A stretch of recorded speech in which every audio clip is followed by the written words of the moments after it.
Slowing down to speed up for me means pausing enough in life to recognize what's working and what's not.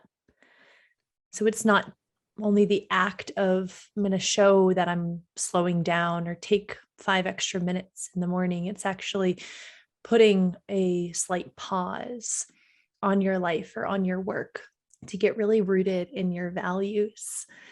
And values are one of my favorite things to work with, can help you to really then expedite your process of growth. Because if you can continue going and going and going like I did for much of my life, you'll find that you can't get off that wheel, that hamster wheel, as people talk about it, the grind. It's this slowing down to be really intentional about what your next move will be so that you can begin to take action from a place of alignment, from a place of your values and what you truly want.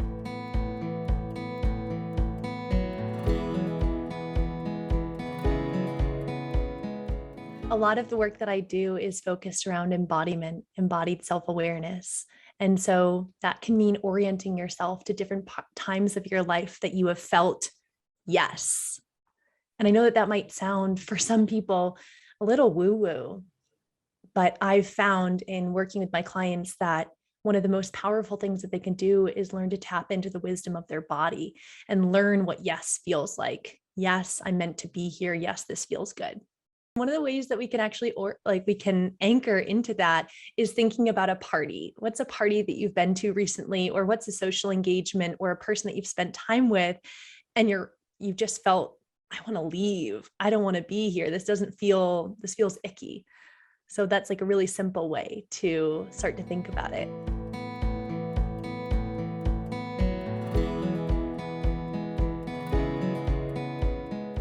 When clients typically enter my space, they have been living from the neck up. They have been making decisions from their head, thinking and thinking and thinking, and often their thoughts have been running on loop, keeping them trapped, keeping them feeling anxious or panicked or uncertain and not necessarily trusting themselves completely. And so the secret sauce that I bring is involving the body. It's helping them to notice how they feel at any given moment. It's helping them to pause and learn key mindfulness tools that they can regulate their nervous system, so they can tap into the wisdom of their heart and their gut brain, and to help them to not only use those tools in session, but also go out and use them in their daily life. So starting first with the body and then moving on to the mind. What stories are running on loop? What beliefs are you currently holding that are not yours? And how can we shift and get to know your inner critic? And how can we shift from inner critic to understanding a more expansive, more authentic way to think and make decisions? And then the third part is the soul. It's understanding your soul's purpose. What could that look like in the world?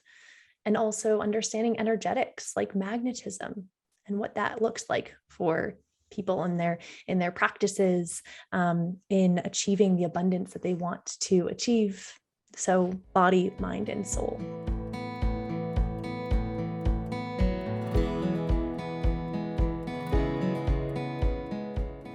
One of the clients that I worked with was pretty high up in a tech company, and to the outside perspective, she had it all. She had the family, she had the beautiful life, she had this high-powered job, but every day that she came home, she was crying because it was too much pressure. She was too overwhelmed. She didn't like what she had to do on the daily. She didn't believe in the company anymore.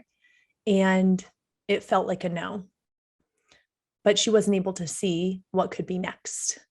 And so some of the work that we did was figuring out what her values were, like you mentioned, what was really, really important to her.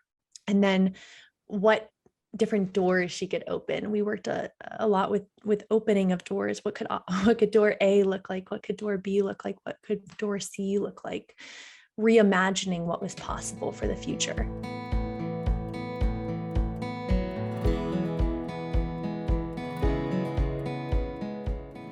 So in terms of when that person recognizes the no, recognizing this isn't right anymore, and I want something different, I can speak to personally, those are typically my most challenging times in my life and my career, is the uncertainty, the knowing that something needs to change, that you want something more, but you don't know what that more is. You don't know what that change could be.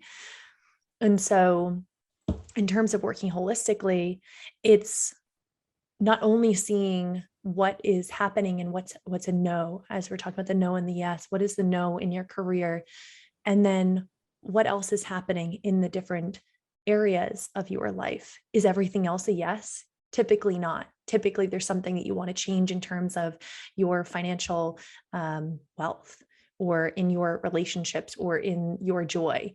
And so there's that first step, that moment of no in your career, but then it can also open other doors of opportunity and sometimes challenge in the other aspects of life as well.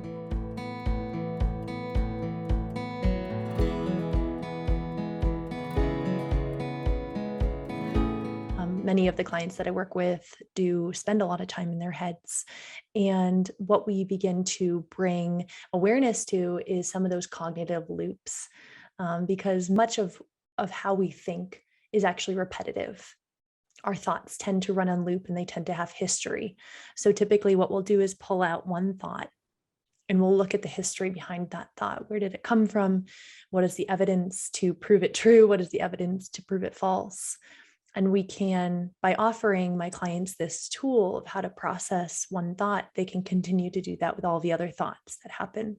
And doing that while pairing it with the somatic work of noticing when you get that paralyzing feeling, I can't leave the couch, I can't leave my bed because I am worried about what's next.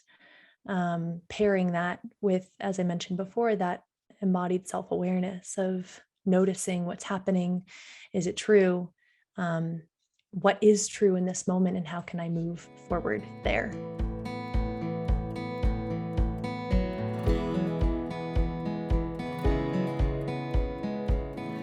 Feeling anxiety about what's happening in your life and what's next is normal. And I don't mean to say that's okay and you can continue to feel that way, but know that you're not alone. I think that's one of the key things, is thinking that you're alone in how you feel when you enter your workplace or when you enter your day. And so I want to normalize that for others, that others experience this anxiety and this panic sometimes too. Alongside that, I constantly am monitoring how my clients are able to resource themselves, to make sure that I'm a responsible coach. And I do have a trauma-informed background. I'm a trauma-informed coach, but I never hold ground that I haven't stood on myself. And so much of the work that I do is walking clients through a process that I've been on myself. And so I do have a comfort level with that. I do feel confident in my ability to hold that space for them. But it is important to normalize that this happens to other people and that you're not alone. And also to begin to look at other options for how you can face your current situation, your anxiety, your panic attacks, and doing that, partnering with a coach.